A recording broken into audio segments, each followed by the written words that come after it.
Alright guys, so here's the deal.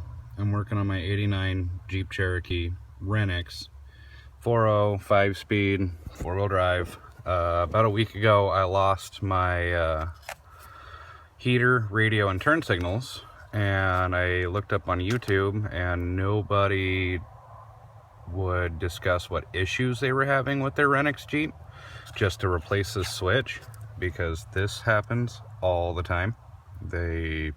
I don't know, melt, whatever.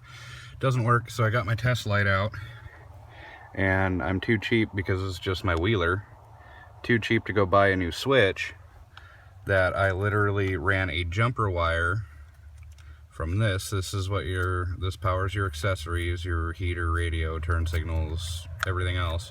And this wire only gets power when the switch is on. So it works like it should, essentially bypassing everything.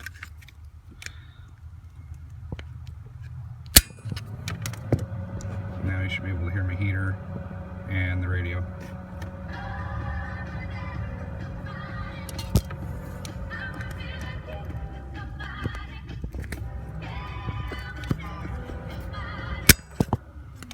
And then back off.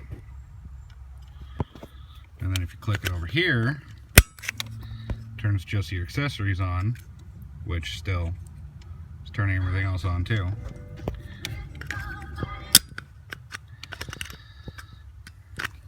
So yeah, that's my I don't want to spend $20 on a new switch fix.